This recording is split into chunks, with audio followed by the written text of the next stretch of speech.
Good morning student. पिछला class में हम लोग पोटेंशियल डिफरेंस के बारे में देखे थे और आज जो हम लोगों के पास टॉपिक है वो है इलेक्ट्रिक करंट, है ना। आज हम लोग समझेंगे कि इलेक्ट्रिक करंट क्या होता है, यह सर्किट में कैसे फ्लो करता है और ये सर्किट में इलेक्ट्रिक करंट फ्लो करता है किसके कारण से करता है। ये इन्हीं सब बातों को हम लोग जानेंगे। और हम लोग जब इलेक्ट्रिसिटी चैप्टर के बारे में जिस समय स्टार्टिंग में इंट्रोडक्शन कर रहे थे उस समय ये इलेक्ट्रिक करंट का बात आता है। जैसे ही इलेक्ट्रिसिटी की बात आती है उसी तरह से इलेक्ट्रिक करंट का ही दिमाग में बात आता है कि करंट तो इलेक्ट्रिसिटी। अगर हम लोग बात करते हैं कि इलेक्ट्रिक करंट क्या होता है तो हम लोग समझेंगे कि rate of flow of electron या rate flow of electron is called electric current, है ना। रेट कहने का मतलब कि कितना समय में, है ना, कितना चार्ज फ्लो करता है उसी को हम लोग, कितना समय में कितना चार्ज फ्लो करता है उसी को हम लोग करंट कहते हैं। तो इसका जो एसआई यूनिट होता है इलेक्ट्रिक करंट का वो एम्पियर होता है। ये एक स्केलर क्वांटिटी है और इसको जिस इंस्ट्रूमेंट के द्वारा मेजर्ड किया जाता है वह इंस्ट्रूमेंट हम लोगों के पास एमीटर है। हम लोग सर्किट में, क्लोज सर्किट में अगर एमीटर लगाते हैं तो वो मेजर्ड करके हम लोग को बता सकता है कि इस सर्किट में कितना करंट फ्लो हो रहा है। इसी प्रकार से अगर हम लोग पोटेंशियल डिफरेंस को या फिर वोल्टेज को मेजर्ड करने का जो इंस्ट्रूमेंट है वो आपके पास वोल्ट मीटर है। वोल्ट मीटर के द्वारा मेजर्ड किया जा सकता है। तो एमीटर का रेसिस्टेंस जो होता है वो कम होता है जिसके कारण से इसको किसी भी इलेक्ट्रिकल सर्किट में सीरीज में कनेक्ट किया जाता है और वोल्ट मीटर का जो रेसिस्टेंस होता है वो ज़्यादा होता है जिसके कारण से उसको पैरेलल में कनेक्ट किया जाता है। इन्हीं सभी बातों को हम लोग बोर्ड पे देखेंगे। Electric current, rate of flow of electron, rate of flow of electron is called electric current. SI unit ampere, it is denoted by A, capital A scalar quantity, sorry, SI unit ampere denoted by A scalar quantity. representation, electric current को जो हम लोग represent करते हैं वो I से करते हैं। अगर इसके फॉर्मूला का बात करें तो I बराबर Q/T, ये इंपॉर्टेंट है। यहाँ से नॉमेरिकल बहुत सारा आता है। यहाँ पे I जो है आपके पास सो करंट है, इलेक्ट्रिक करंट है, Q जो है सो चार्ज है और T जो है सो आपके पास टाइम है। उसी प्रकार से कभी कभी पूछा जाता है एक नंबर का, पीछे से भी हम लोग देखते आ रहे हैं कि 1 वोल्ट जिस प्रकार से आप पढ़े थे उसी तरीका से व्हाट इज 1 एम्पियर। जब एक कूलॉम चार्ज 1 सेकंड में, किसी सर्किट में 1 कूलॉम चार्ज 1 सेकंड में फ्लो करता है तो उसको हम लोग 1 एम्पियर बोलते हैं। जब 1 Coulomb of charge flow in A circuit in 1 second is called 1 ampere. उसी तरीका से अब जब हम लोग नॉमेरिकल सॉल्व करते हैं तो नॉमेरिकल सॉल्व करते टाइम कभी कभी ये जो है सो एम्पियर में डाटा नहीं देता है, वो मिली एम्पियर में या माइक्रो एम्पियर में देता है। तो आपको इस बात का ध्यान देना पड़ेगा कि 1 मिली एम्पियर बराबर 10⁻³ एम्पियर होता है और 1 माइक्रो एम्पियर बराबर 10⁻⁶ एम्पियर होता है। और current is measured by an instrument is called ammeter. अब हम लोग देखते हैं, कुछ बात को समझते हैं कि ये करंट का फ्लो किस प्रकार से होता है, जिसको हम लोग बोल सकते हैं कि how the current flow in a wire, है ना, कि किसी एक वायर में करंट कैसे फ्लो होगा। तो अगर हम लोग बात करते हैं कि यहाँ पे हम लोगों के पास ये एक वायर है और यहाँ पे अभी एक क्वेश्चन पूछा जाए कि ये वायर है, तो हम लोग 2 मटेरियल के बारे में पढ़े, 3 मटेरियल के बारे में पढ़े थे। और जनरली इसमें बात करा जाए तो 2 मटेरियल, एक कंडक्टिंग मटेरियल कंडक्टर और एक इंसुलेटिंग मटेरियल इंसुलेटर। क्वेश्चन ये है कि इलेक्ट्रॉन के फ्लो होने का जो कारण बना था वो पोटेंशियल डिफरेंस बना था। दूसरा बात, कंडक्टर कहलाने का कारण जो बनता है वो फ्री ऑफ इलेक्ट्रॉन बनता है, कि अगर वैसा मटेरियल जिसमें फ्री ऑफ इलेक्ट्रॉन प्रेजेंस होते हैं तो उसे कंडक्टर कहते हैं। अगर यहाँ बात करें तो इसमें तो इलेक्ट्रॉन अवेलेबल है। इस सर्किट में अगर बात करें कि ये हमारे पास ए है और ये आपके पास बी, ए बी एक वायर है और ये जो है सो हमारे पास कंडक्टर हो, है ना, कंडक्टर है, तो इसमें तो इलेक्ट्रॉन प्रेजेंस है। अब ये इलेक्ट्रॉन प्रेजेंस रहेंगे तो क्वेश्चन ये है कि इसमें इलेक्ट्रॉन जो है सो मूव करते हुए रहेंगे या रेस्ट पोजीशन में रहेंगे। तो यहाँ पे ये है कि यहाँ पे इलेक्ट्रॉन जो है वो मूव करते रहेंगे और वो जो मूव करेंगे से किसी भी डायरेक्शन में अपने आप को मूव कर सकते हैं। कोई इस डायरेक्शन में, कोई ऊपर की ओर, वो जिस भी डायरेक्शन में अपने आप को क्या करेंगे वो मूव करते रहेंगे। इलेक्ट्रॉन इसमें प्रेजेंट है लेकिन ये किसी भी डायरेक्शन में मूव कर सकते हैं, लेकिन इसमें तो इलेक्ट्रॉन मूव कर रहे हैं। अब ये जो इलेक्ट्रॉन मूव कर रहे हैं लेकिन वो मूव करने के बाद अगर हम लोग देखेंगे तो अगर ये इलेक्ट्रॉन है और अगर ये मूव करता है तो ये मूव करने के बाद किसी भी डायरेक्शन में मूव करके यहाँ पे जो फिर ला करके वो अपने पोजीशन में ही आ जाता है। कहने का मतलब उसका जो डिस्प्लेसमेंट होता है वो जीरो होता है ना। बोल सकते हैं कि वो अपना सेल में ही रोटेट करते रहता है और वो रोटेट करने के बाद उसका डिस्प्लेसमेंट कुछ नहीं होता है। जैसे कि हम लोग ऐसे समझ सकते हैं कि मान के चलो कि एक क्लासरूम में जितने भी स्टूडेंट बैठे हुए हैं सभी को क्लासरूम में रोटेट होने के लिए बोला जाए, एक मोटर लगा दिया जाए और मोटर लगाने के बाद वो रोटेट होवे, तो रोटेट होने के बाद क्या होगा कि वो किसी न किसी समय वो आकर के अपने पोजीशन पे आकर के बैठ जाएंगे। अपने पोजीशन पे आना ही यानी कि उसका डिस्प्लेसमेंट हो जाएगा, वो क्या हो जाएगा, जीरो हो जाएगा। ठीक है, तो ये बात को समझिएगा। इलेक्ट्रॉन जो है सो मूव करते हैं लेकिन उनका डिस्प्लेसमेंट जो होता है वो जीरो रहता है, वो किसी प्रकार का डिस्प्लेसमेंट नहीं हो पाता है। लेकिन अब ये करंट को फ्लो होने के लिए हम लोग क्या होते हैं, इसमें क्या बात हो जाता है जो होता है, तो करंट को फ्लो होने के लिए पोटेंशियल डिफरेंस का जरूरत पड़ता है, जिसको हम लोग प्रीवियस क्लास में देख चुके थे कि पोटेंशियल डिफरेंस क्या होता है। अगर ये ए पॉइंट है और ये बी पॉइंट है तो किसी भी सर्किट में पोटेंशियल, अब हम नीचे एक और कंडक्टर ले रहे हैं उसी टाइप का वही कंडक्टर है और यहाँ पे हम लोग इसे क्या कर रहे हैं कि एक पोटेंशियल डिफरेंस को मेंटेन करने के लिए, ये ए पॉइंट है और ये बी पॉइंट है, पोटेंशियल डिफरेंस एक कनेक्टिंग वायर के द्वारा इसे हम लोग एक बैटरी के द्वारा जोड़ दे रहे हैं।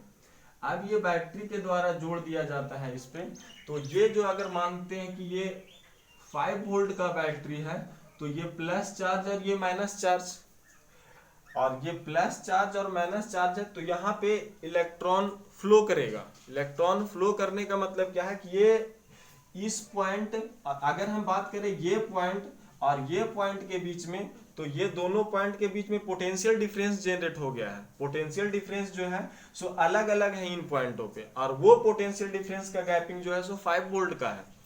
अब ये नेगेटिव चार्ज है तो नेगेटिव चार्ज, इसमें तो इलेक्ट्रॉन प्रेजेंस थे। अब यहाँ से ये क्या होगा कि ये कंडक्टिंग जो वायर है, इस कंडक्टिंग वायर का जो इलेक्ट्रॉन होगा वो इलेक्ट्रॉन जो होगा सो इस डायरेक्शन में मूव करते हुए ये आगे की ओर बढ़ेगा और इस कंडक्टर वायर में जो भी इलेक्ट्रॉन था आपके पास, वो जैसे कि सिपाही लोग या पुलिसमैन जो अपने आप को एक वर्टिकल या रो में जो चलता है ना, उसी प्रकार से इलेक्ट्रॉन का मूवमेंट इस कंडक्टिंग वायर में होने लगता है। सभी किताबों में इसी प्रकार से दिया हुआ है और ये जो है सो इस प्रकार का मूवमेंट करता है। और कहने का मतलब इसमें क्या हो जाता है कि इस डायरेक्शन में इलेक्ट्रॉन का टोटली मूवमेंट जो होता है, फ्लो ऑफ इलेक्ट्रॉन इस डायरेक्शन में होता है, फ्लो ऑफ इलेक्ट्रॉन इसका जो मेन रीजन बना वो 5 वोल्ट बना। क्वेश्चन ये आ सकता है कि क्या ये जो बैटरी है क्या सोर्स ऑफ इलेक्ट्रॉन है, यहाँ से इलेक्ट्रॉन निकलते नहीं। हमारे पास ये जो बैटरी है उसमें एनर्जी होता है, केमिकल एनर्जी होता है, ऊर्जा होता है जो कंडक्टर वायर में जो प्रेजेंस होते हैं। जैसे ये कॉपर का वायर है तो इसमें जो इलेक्ट्रॉन प्रेजेंस होते हैं उसको वो एनर्जी दे करके मूव करवाता है, मतलब डिस्प्लेसमेंट करवाता है। कहने का मतलब क्या है कि अभी हम लोग यहाँ पे देखे थे कि अगर इलेक्ट्रॉन मूव करता था तो लास्ट में जाकर के डिस्प्लेसमेंट उसका जीरो हो जा रहा था, लेकिन जब उसको हम लोग यहाँ पे एक बैटरी के द्वारा जोड़ते थे तो वो तो मूवमेंट करा, लेकिन करने के बाद कुछ ना कुछ इसको इस इलेक्ट्रॉन के बीच में डिस्प्लेसमेंट जनरेट हो जाता है। और वो थोड़ा सा, और यही डिस्प्लेसमेंट को हम लोग यहाँ पे शो अप किए कि वो तो रोटेट करता है लेकिन ये मूव होकर के यहाँ पे आ गया और ये यहाँ पे आ गया। तो फ्लो ऑफ इलेक्ट्रॉन इस डायरेक्शन में होता है, यानी कि B टू A जो है सो फ्लो ऑफ इलेक्ट्रॉन है। और यहाँ पे बात करें कि A टू B जो है, इधर से बात कर रहे हैं कि A टू B जो है सो यहाँ पे फ्लो ऑफ इलेक्ट्रिक करंट है, फ्लो ऑफ इलेक्ट्रिक करंट, या फिर करंट लिख सकते हैं हम लोग, करंट है। तो फ्लो ऑफ इलेक्ट्रॉन इस डायरेक्शन में होता है और फ्लो ऑफ करंट जो होता है सो A टू B होता है। और इलेक्ट्रॉन फ्लो होने का रीजन या करंट फ्लो होने के लिए आपके पास दो टर्मिनल के बीच में पोटेंशियल डिफरेंस होना बहुत इंपॉर्टेंट है। आज कुछ और हम लोग बात करेंगे, इसको हम मिटा रहे हैं कि जब हम लोग इलेक्ट्रिकल सर्किट देखते हैं तो इलेक्ट्रिकल सर्किट अगर बनाना हो तो सभी का सैम्बल का यूज करते हैं। वो सैम्बल कुछ इस प्रकार से होता है, दो का जवाब मिल गया, how the current is flow in a wire और डायरेक्शन ऑफ इलेक्ट्रिक करंट। अब हम लोग बात कर रहे हैं इलेक्ट्रिकल सर्किट का, और इलेक्ट्रिकल सर्किट जब भी आप बनाते हैं तो उसके लिए हम लोग सैम्बल का ही यूज करते हैं। जैसे अगर हम लोग बात करें कि कुछ इस प्रकार से करें तो ये पॉजिटिव टर्मिनल है और ये नेगेटिव टर्मिनल है, तो ये जो सैम्बल है आपके पास वो सेल का है। और नेक्स्ट बात करें कि अगर ये इसका नंबर हम लोग इंक्रीज करते हैं तो ये जो सैम्बल है आपके पास, ये पॉजिटिव टर्मिनल और ये नेगेटिव, ये जो हमारे पास वो बैटरी का है, ये हमारे पास बैटरी का सैम्बल है। जब भी सर्किट में हम लोगों को बैटरी को बनाना रहेगा तो इसी प्रकार से बनाते हैं। नेक्स्ट हम लोग बात करते हैं कि ये जो सैम्बल है आपके पास वो बल्ब का है। जब भी बल्ब हमें सर्किट में लगाना रहेगा तो इस प्रकार से लगाते हैं। अगर हम बात करें ये सैम्बल किसका है, तो ये जो सैम्बल होता है हमारे पास वो फैन का होता है। अगर फैन को कहीं पे इंडिकेट करना है तो हम लोग इस प्रकार से करते हैं। अगर बात करते हैं हम लोग कि कहीं पे अगर हम लोग इस तरीका से बात कर रहे हैं तो ये जो है सो ओपन स्विच है, ओपन स्विच या ओपन की भी आप बोल सकते हैं इसको। और सेकंड आपको अगर इस तरीका से ये दिया हुआ है तो ये जो है सो क्लोज स्विच है, ये क्लोज की बोल सकते हैं इसको।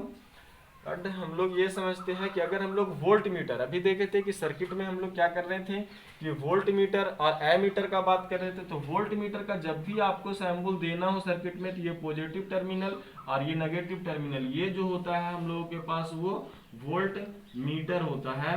और अगर बात करें एमीटर का तो ये जो हमारे पास है प्लस और ये माइनस, ये हमारे पास होता है एमीटर। इन सभी को हम लोग सर्किट में देखेंगे, जो भी है इस प्रकार से यूज किया जाता है।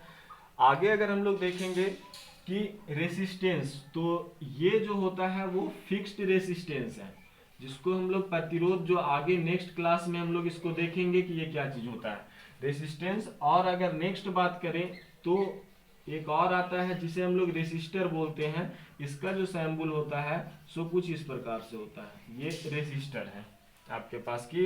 इसमें रेसिस्टेंस में एक एरो का मार्क दे देते हैं, कट कर देते हैं, तो वह हमारे पास रेसिस्टर कहला जाता है। इस प्रकार से ये सारे सैम्बल होते हैं जिसके द्वारा हम लोग इलेक्ट्रिकल सर्किट में इसको यूज करेंगे। अभी हम एक इलेक्ट्रिकल सर्किट को ड्रॉ करते हैं। वो इलेक्ट्रिकल सर्किट किस प्रकार से है सो आप समझिएगा। हम लोग बात कर रहे हैं कि एक बल्ब है हमारे पास, है ना, कभी कभी दे देता है एग्जाम में कि आप इलेक्ट्रिकल सर्किट ड्रॉ करो और इक्विपमेंट आपके पास ये है। हम लोग बात कर रहे हैं कि यहाँ पे एक सर्किट बनाते हैं, ये हमारे पास एक यहाँ पे बल्ब लगाए और ये जस्ट लाइक ए बल्ब, यहाँ पे ये रेसिस्टेंस ही है हमारे पास। ये जो फ्लो ऑफ इलेक्ट्रॉन होंगे उसको ये अपने अंदर में से हीट लाइट में कन्वर्ट करेगा। जो भी एनर्जी इसके पास आएगा वो क्या करेगा, लाइट में कन्वर्ट कर देता है। दूसरा, जब भी हमें वोल्ट मीटर को लगाना होगा तो यहाँ पे हम लोग इसको पैरेलल में लगा देंगे और इसके बाद फिर हम लोग यहाँ पे इसको एक बैटरी से कनेक्ट करेंगे। और बैटरी से कनेक्ट करना आपके लिए बहुत जरूरी है क्योंकि यही तो पोटेंशियल डिफरेंस है और सोर्स ऑफ एनर्जी है इसके कारण। और ये सर्किट में पोटेंशियल डिफरेंस यही जनरेट करता है। ये पॉजिटिव टर्मिनल यहाँ पे आकर के कनेक्ट हुआ और ये नेगेटिव टर्मिनल। नेक्स्ट अगर बात करें तो यहाँ पे हम लोग इसका स्विच को लगाएंगे और ये स्विच जो है सो अभी क्लोज कंडीशन में है, तभी इसमें करंट फ्लो हो सकता है। ये जो हमारे पास है सो बल्ब है आपके पास, ये की हो गया आपके पास, ये बैटरी है आपके पास, और ये क्लोज सर्किट है, ये बैटरी हो गया। उसके बाद हम लोग बात करते हैं कि यहाँ पे जो हम लोग लगाते हैं वो एमीटर को लगाते हैं। ये एमीटर जो कनेक्शन सर्किट में किया हुआ है वो आपका सीरीज में किया हुआ है। एमीटर हो गया, ये क्लोज कंडीशन में, ये बैटरी। अब ये पूरा कंप्लीट इलेक्ट्रिकल सर्किट हम लोगों के पास बन करके रेडी हो गया। और एक और बात बताते हैं सर्किट का, कहीं पे अगर इलेक्ट्रिकल सर्किट के ज्वाइंट को आपको दर्शाना है तो इस तरीका से दर्शाइएगा कि ये एक कंडक्टिंग वायर है, ये कंडक्टिंग वायर इससे ज्वाइंट हो गया। और दूसरा अगर हमको नहीं ज्वाइंट करना, उसको ओवरलैप करवाना, तो उसको हम लोग कुछ इस प्रकार से शो कर देते हैं। यहाँ पे ये दर्शाता है कि ये कंडक्टिंग वायर इससे ओवरलैप होकर के गया है, इससे कोई कनेक्शन इसका नहीं है। आज हम लोगों ने इलेक्ट्रिक करंट के बारे में देखा, इलेक्ट्रिकल सिंबल के बारे में देखा, उसके बाद how the current flow in the wire, current जो है सो किसी वायर में कैसे फ्लो होता है इसके बारे में देखें। और करंट को हम लोग किस चीज से मेजर करते हैं, वो इंस्ट्रूमेंट क्या है, उसका एसआई यूनिट क्या है, इन्हीं सब के बारे में देखें। आज का क्लास यहीं पे ऑफ करते हैं। Thank you student.